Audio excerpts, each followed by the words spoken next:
So welcome to this evening's session on adult learning revisited.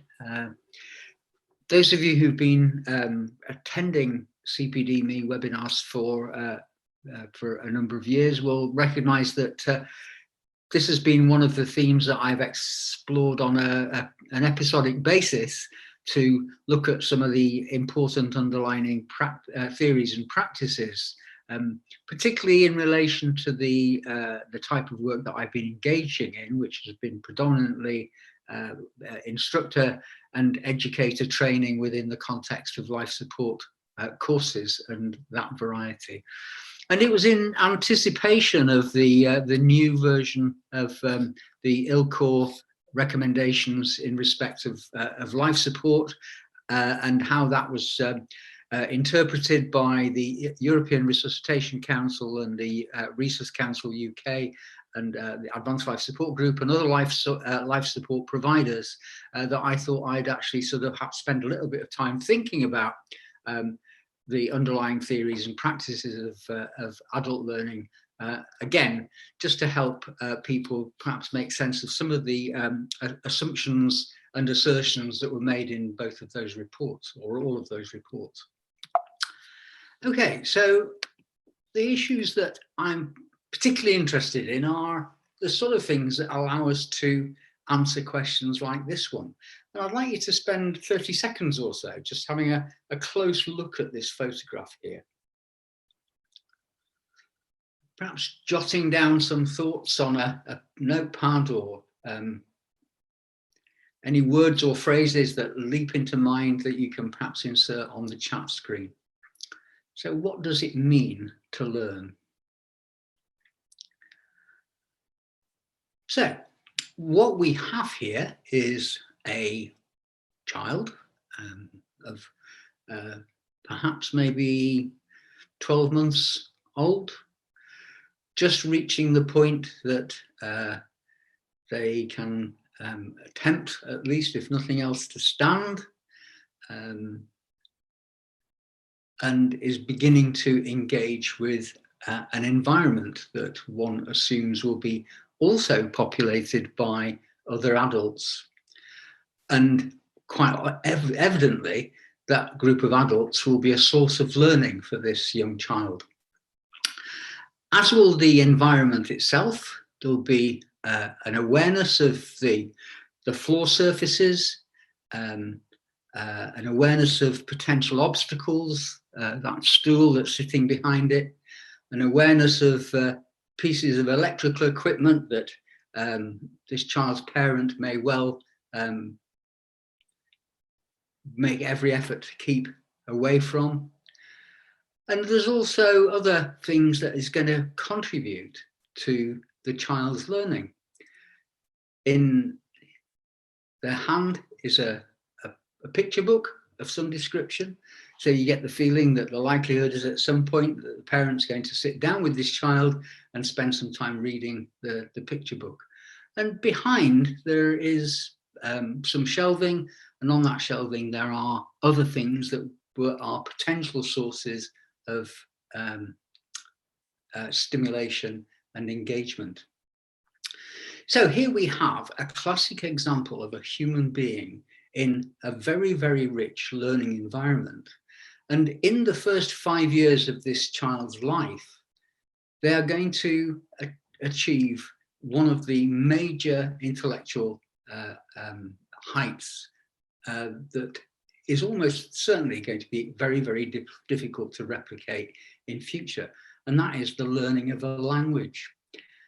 Not only do they learn the structures and systems and a grammar and a syntax and a vocabulary, they also learn the deep implications of the way in which language works in its use of the very, very subtle signs that are employed by pitch and volume and intonation, and also all of the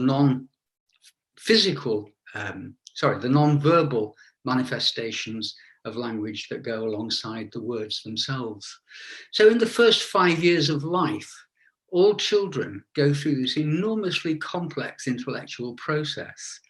And by learning the language. And some linguistic theorists argue that a child learns the bulk of their language acquisition by the time they are 5. And beyond 5, it's down to refinement of vocabulary and the complexity perhaps of certain sorts of structures like extended sentences and so on. Obviously, reading and writing are separate to that, but the actual process of learning the language itself is achieved in that first 5 years. And those of us who've been through the process of struggling to learn a second language later on will probably recognise that it is a fairly challenging task, and one that we don't readily gain access to unless it's done by virtue of replicating the sort of experience that the child has in its first 5 years of life. And it's worth spending a few minutes or so just reflecting on what that actually looks like. And essentially, the key ingredients are the fact that they're living in a language-saturated environment that's populated by a range of people, parents, siblings, grandparents, neighbours, friends, etc., all of whom have got the ability to manage language. And in the process of engaging in a whole variety of ways, literally from day one of a child's existence, they actually manage to gain access to that. So expertise derives from the fact that the learner, i.e. the baby in this case, is surrounded by experts who practice their expertise in interaction with the child. And in the process of doing that, the child gains that expertise within this very specific area of language. So we established then that the children on the whole, unless they have some serious cognitive deficit, have got the capacity to acquire this enormously significant intellectual skill. So we move now to the young adult or the slightly older adult. And what we have to do is to think about what is going on in terms of the way in which the adult is put through a learning process. And what you have here is a person who's learning and developing associated skills of managing metal. And it's quite obvious from the fact that there's somebody standing there overlooking it, standing perhaps in a posture of supervision, standing there, arms folded, observing quite closely what's going on, that person is involved in managing and supervising that learning experience. And I just invite you to think for a moment about the differences in the experiences that the adult is having there to the experiences that the child in their first year of life have in terms of their exposure to this massive stimulus that is being a child in a language-saturated environment. And I think what we recognise is that the systems and structures in place in the adult are all going to be quite different, as is the needs of the person being educated in that adult environment. And we have no idea from this image here the nature of the responses to the stimulus that young man is having to the training that he's receiving in metalwork. We've no idea what his motivation is. We've no idea what the purpose behind his attendance on that particular course is. And I think what we need to do is to recognise that there are some underlying important perspectives that the adult has towards learning that doesn't exist in quite the same way as it does for the 5-year-old child. So their orientation towards learning is potentially quite different.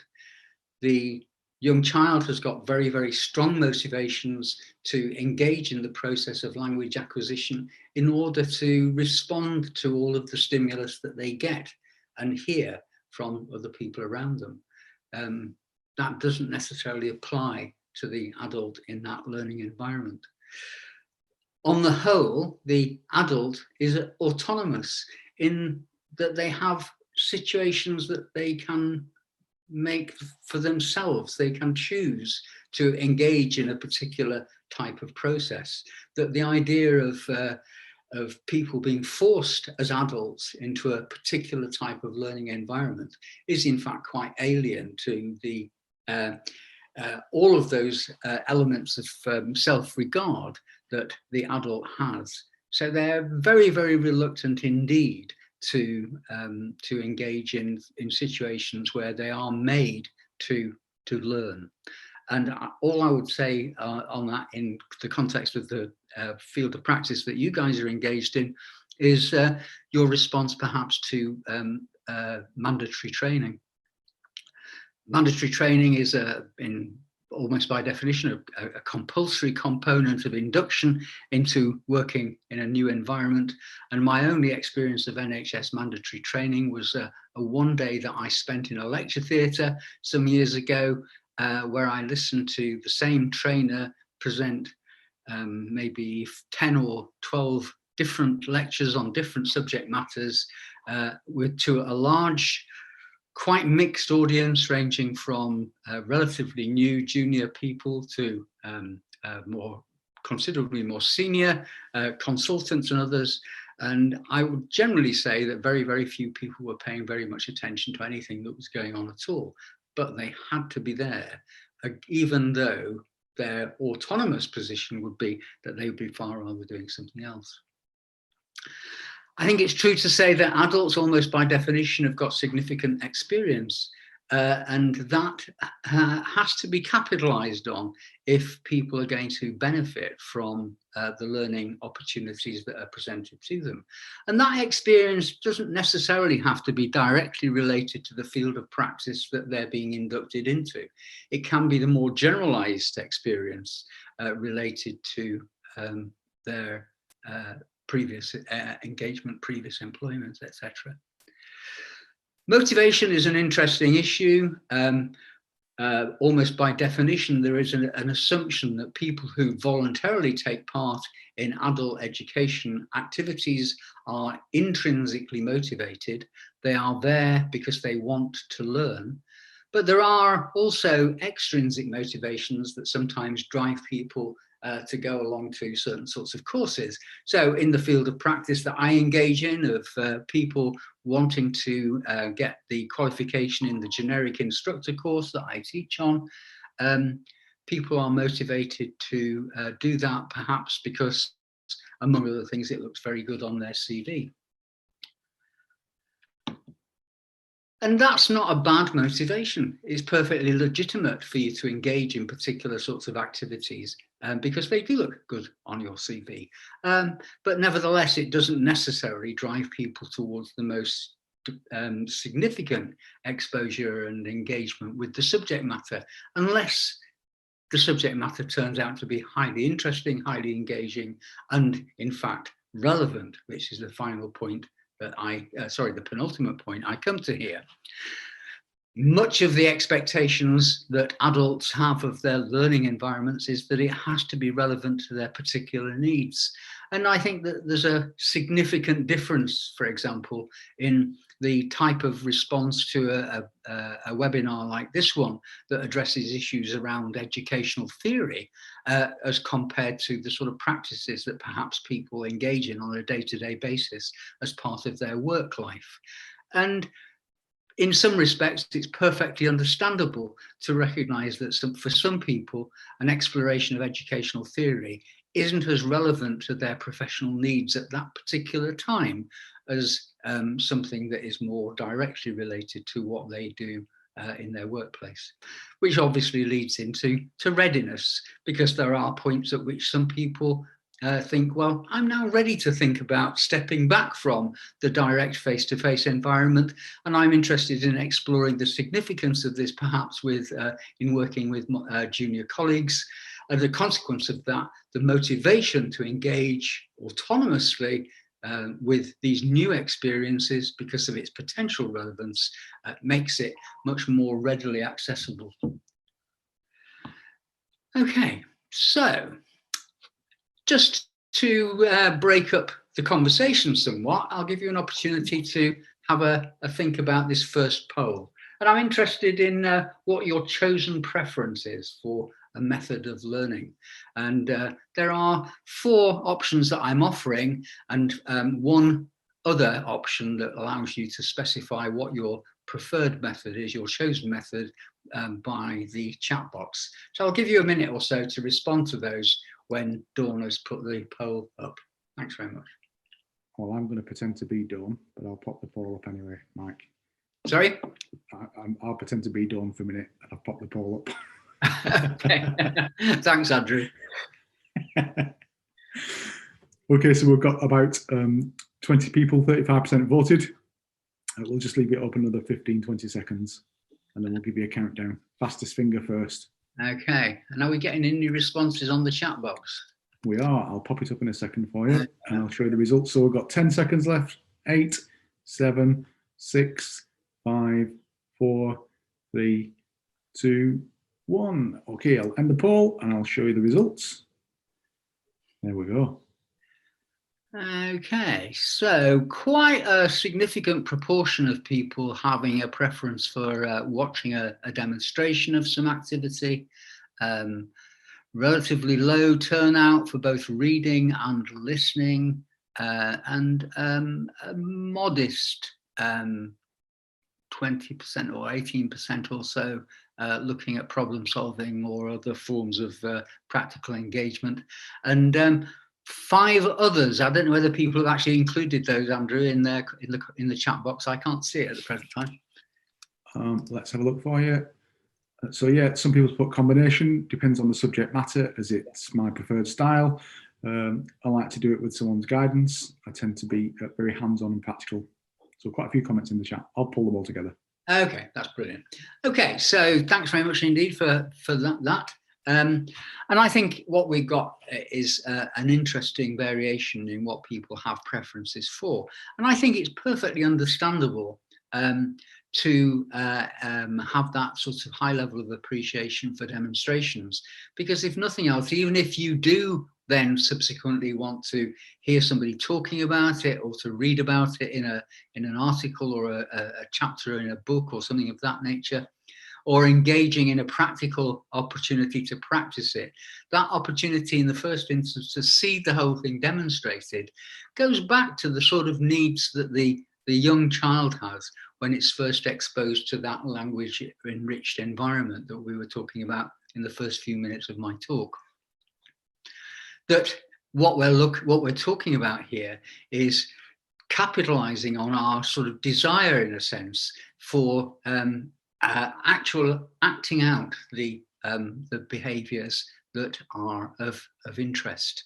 And as many of you will recognize, babies are absolutely fascinated by these sorts of things happening and want to see them again and again and again. And, you know, adults are not actually that very significantly different in their own needs. One of the characteristic features of all of the life support courses that I've been involved in, everything from the Generic Instructor Course through instructor courses for ATLS and other trauma-related activity, as well as the sorts of activities that I've engaged in other environments like child protection and similar sorts of things, is that people really do enjoy the opportunity to see issues being explored experientially. And it's that opportunity to either observe that or to participate in it themselves that is a genuinely favoured source of stimulus and challenge, in a sense, for that new learning experience. I was interested, just as a brief aside, to somebody mentioning their style. And I'm sure many of you have explored the whole issue of learning styles and those type of activities over recent years. It's been very much a feature of the dialogue within the educational communities, not only in medical education communities, but in the wider adult education community. And those of you who attended my webinar earlier on in the year, when we looked at some of the myths and legends of adult education, will be aware of the fact that there are considerable uncertainties about some of the claims that are made for teaching style preferences. And I think mainly as a byproduct of a misunderstanding of the claims that are made about people's preferences. I think we all have a preference, but it doesn't necessarily determine the way in which doesn't only determine that we can learn in those particular ways that are mentioned in that situation. Okay, so I want to briefly introduce you to a theory that I think is of real significance. This is one that was developed in the middle of the 20th century by Kurt Lewin, who's a social psychologist. His background was in psychology. He was a German Jew who escaped from Nazi Germany in the 1930s and spent then the rest of his professional life working in the United States. And he worked in a particular community that was very, very interested in the way in which people, adults particularly, gained particular perspectives and reactions to certain situations. For example, he was very interested in how groups of people, like the German population, came to tolerate the Nazi ideologies that were prevalent at the time. Among the things that he came up with was the three-step model of change. And it's worthwhile having a quick look at this just to indicate the nature of the way in which a theory of adult education can contribute towards some of the challenges that we face on a day-to-day basis in the training environments that we create. What Lewin recognized was that if people were going to learn, they had to change. And if they had to change, there had to be a reason for that change to take place. And he described this as having two components. The first, the recognition of the need to change. He describes this as a tension. And then the potential change to be identified, which presumably is the solution. And he categorized that generally as being a process of unfreezing. The change itself was made up of a number of components that included experimenting and evaluating new behaviors, attitudes, etc., in presumably a safe learning environment where people felt that they could actually possibly not get it right by virtue of the fact that it was an experiment, and that they were looking for ways in which they could actually improve the situation. And then finally, the third phase was reinforcing and internalizing those changes so that when a situation arose, you didn't have to think your way through the process to demonstrate the new behavior. It was something that you did more or less automatically. And this was the model that he called the unfreezing change, sorry, the three-step model of unfreezing, change, and refreezing. And it was the basis of a lot of his fairly radical thinking at the time about particularly the way in which people's attitudes and behaviors could be influenced by their experiences. We do, of course, think of that as being a constant process, really, that once you've unfreezed, it doesn't mean to say that you can't unfreeze again. And I think that that is an additional component that I certainly think it's important to add to this, to recognize that one of the characteristic features of the adult learning environment is an active encouragement to be constantly vigilant about the nature of behavior and performance, and to look for ways by virtue of engaging in reflective practice, for example, that there are things that you need to think about doing differently. Okay, so second poll, Andrew, if I can throw this back to you again, and this time we're looking at how we react to the challenges that we face when we're in the business of learning something new. And there are, again, 4 options for you to be forced into, and 1 other with the opportunity to respond through chat box. So we'll give you another 60 seconds or so.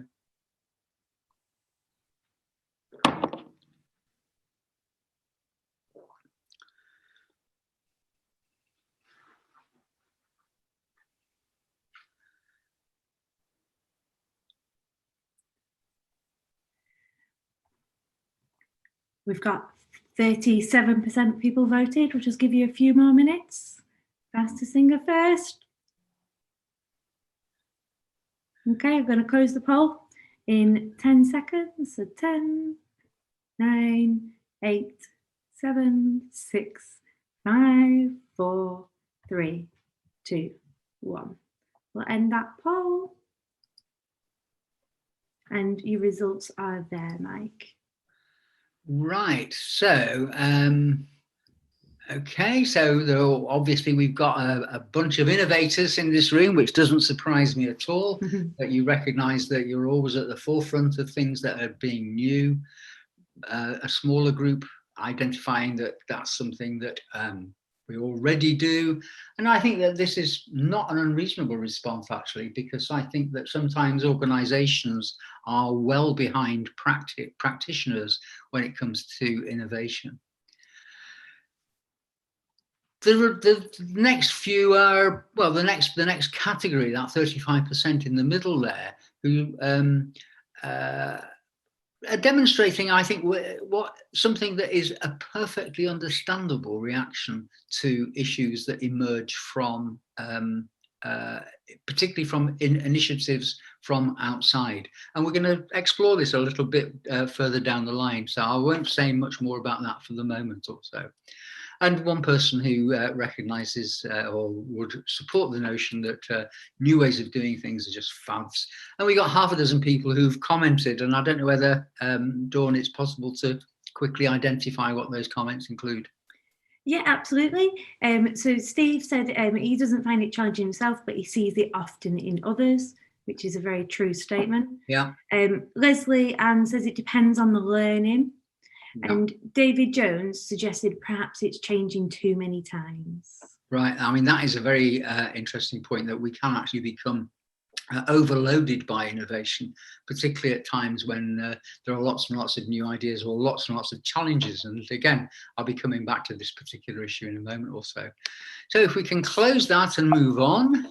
And I want to now just briefly chat about an experience that I've recently had in working with a group of trusts in the part of England that I live mainly. And this was associated with two quite important developments that we were engaged in over a period of about 18 months.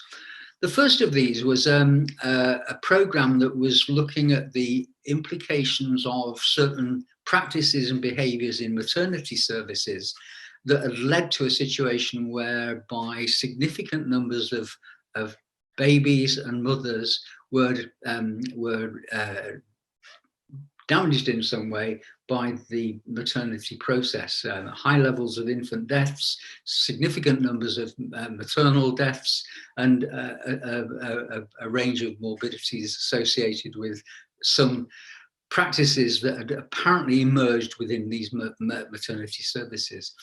And we developed an intervention with the support of Health Education England to work with obstetricians and obstetric anaesthetists and midwives that was designed to address some of the team-related issues associated with this particular challenge.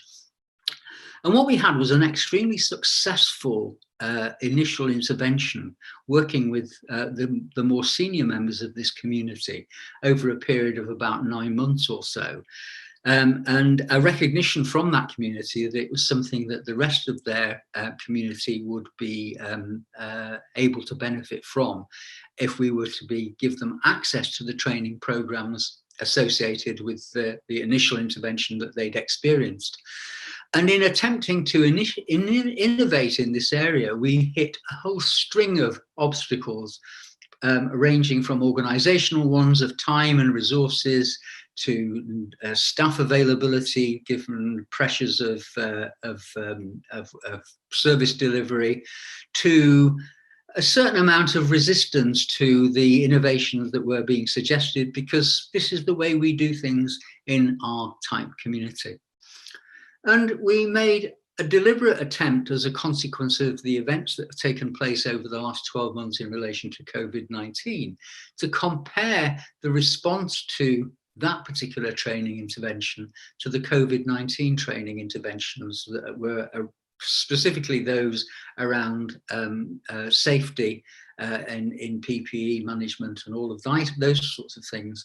And while there were some initial reservations that arose from the behaviours of certain people in certain settings, on the whole, people took quite readily to the training interventions that were being made, particularly, as I say, in relation to PPE. Now, there are obviously clear implications about the reasons why. Now, I think some are very obvious if we were to spend much time exploring these, why those interventions were received more readily than the ones related to the maternity services one. But I think that the little drawing on the right-hand side does definitely sum up the complexity associated with the differences between the way in which something that has potential serious personal impact against something that is a little bit more obscure in terms of the way in which the impact of the intervention can be examined and appreciated. So this is about the response that people have to the situation, and again is exploring issues related to the management of change type theories that are obviously key ingredients in the way in which learning is organized. So that brings us to pole 3, which is related to pole 2, but slightly different in orientation. So I'll give you a little bit of time to complete pole 3, please. Oh, they're getting quicker at reacting to these polls, Mike. No, that's good news. Learning's taken place. Yeah, there you go. Good example. Just a few more seconds.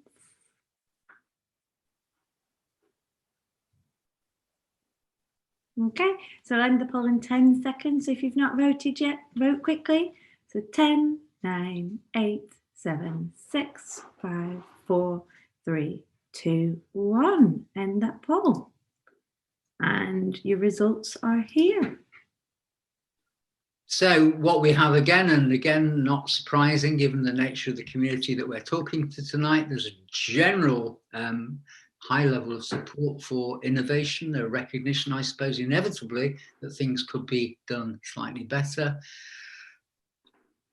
A quite understandable caution to guarantee that something is working before you want to take it on yourself.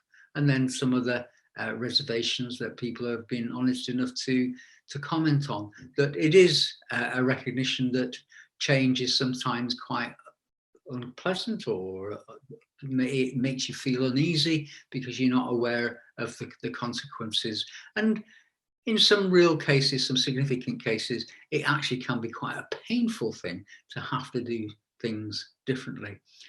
I think it's very interesting that in part of my responsibility is, as I said to you, to be involved in teaching on life support instructor courses. And we had a very interesting variation in the response to the COVID era presentation of our course. We did offer 2 versions of the Generic Instructor Course, one of which was the normal 2-day event face-to-face, and the other was a shortened version that was remotely enhanced by providing people with the opportunity to do at least part of the course remotely.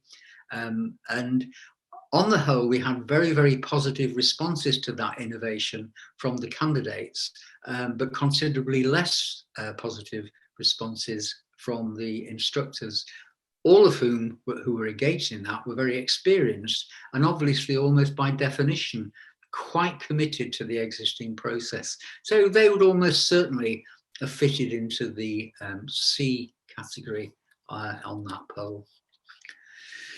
Okay, so obviously there are different responses to the way in which organisations can anticipate the significance of their need from time to time to change as a consequence of whatever the circumstances are, whether it be as in the maternity services one, some bad outcomes, or as in the case of COVID-19, some seriously threatening environments that make it essential to behave in a particular sort of way to guarantee both the safety of patients, but also your own safety as well.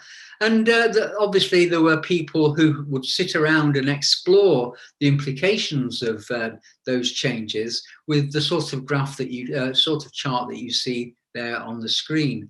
And the notion of change management being the product of strategies, an organizational approach, and a motivation by the senior managers often to manifest that, and then to employ teamwork type strategies to create an environment that was supportive of the community as a whole in order to improve performance, that then had to be managed leading into further approaches and thinking about team management. I think the interesting thing about this is that nowhere in there is there any overt mention of the sort of theoretical principles that underlie the educational process that enables the some of these actions to actually emerge effectively. And this model also has a similar sort of manifestation. You don't need to read the detail here, but essentially what the change agents are talking about is the need to engage with those sorts of things. And I think in this particular model, there are quite implicit recognition of some theoretical models that would help the innovation and enable the process to allow it to achieve those exciting first steps as it describes the successful project. But you've got to look quite hard for it. And I think that this is why I think that the Resuscitation Council and the associated organisations need to be credited with recognising the fact that there are issues associated with the evidence from educational theory that can be supportive of improvements in performance and the education process to enable that.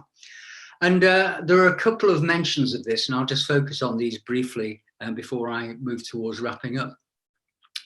Faculty development was recognised as being important to improve education. And I think implicit in this is that there are some learning theories out there that underlie good practice in training, and that these need to be probably, my view is, I'm interpreting this deliberately, but they're probably needing to be spelled out explicitly, that it's not enough simply to have these theories in the back of your mind, that it is actually worthwhile spending time thinking about the things that enable people to learn.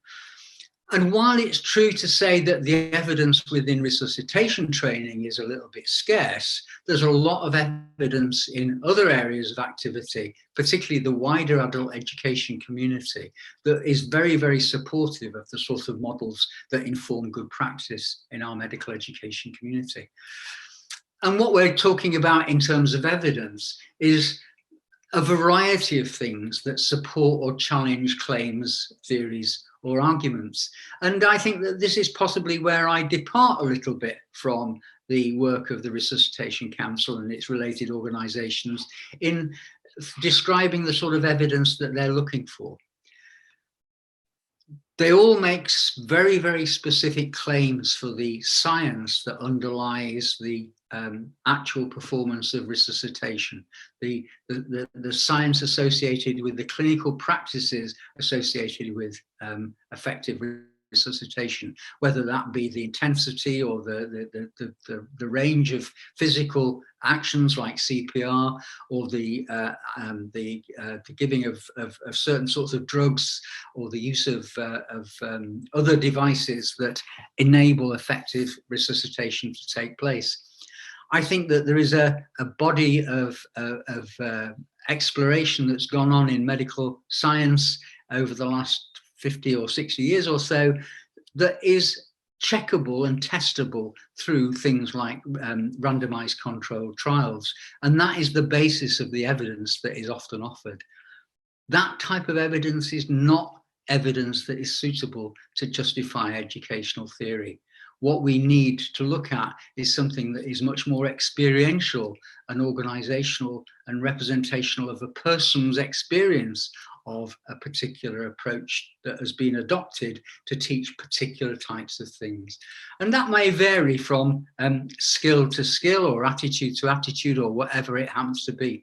But nevertheless, there is that recognition that the evidence is something different to what you find in a randomized controlled trial, which is one of the reasons why I'm such an avid supporter of CPD-Me, because the CPD-Me basis is that use of experience as an incredibly powerful source of evidence that allows people to argue for particular claims to be made about the nature of their learning experiences. The Research Council go on to talk about the fact that the educational theories are important because they attempt to explain how we learn, that it is important to have research that develops from and informs the ideas. And I fully endorse that, as long as the research acknowledges the fact that it's not only going to be through that approach that we've just been describing. That when you actually have the product of some of those qualitative research endeavors, that you then develop the appropriate approaches to teaching through their implementation. And then you make some assessments of the impact of these on people's experiences. And it's worthwhile looking at that model quite closely, and you can see the references there at the bottom of the screen, and it's worthwhile having a look at that argument. Specifically, it talks about 5 types of educational theory. The first one in the top left-hand corner there is pedagogy, which is often described as the science of teaching of children, but is essentially represented by that list of things there over on the left-hand side. Then in the bottom category, we've got andragogy, often described as being the art and science of teaching adults, and that's divided into constructivism, cognitivism, and humanism, as you see represented in that final group. And then finally, we have something called heutagogy, which is acknowledging the contribution of the new forms of connectivism that we have as a consequence of the use of computing and other types of remote technologies that have been sort of fairly significant elements in the adult education community for quite some time. I've got to say, when I hear these words, I'm not excited by them at all. I don't think they add very, very much, or very much of an inducement to begin to encourage people who are perhaps at the beginning of their journey into thinking about adult education to pursue it any further. I think that what they are trying to do is to argue that these gojis illustrate a position that we should be adopting towards the teaching of adults. But I think the whole process of teaching, from the infant that we saw in the first photograph to the young adult in the second one, and all of the experiences that we've had in our adult environments, recognize the fact that at the center of most of our learning is that situation where we're surrounded by people engaged in similar processes and in a complex interrelationship with new knowledge, new insights, new demands and needs as a consequence of the environment that we live and work in, and that those responses are shared between both the adult and the child. So just as a final, somewhat jokey poll, I thought it'd be interesting to see whether we have any favourite Godgies so far in this community. And if I could vote on this, I can't because it says panelists can't vote. I would be down at I hate them all, as you probably just picked up. So looking at the early results, it looks like they're in agreement with you, Mike. But hang on a second, I'll just give them a few more minutes. Yeah.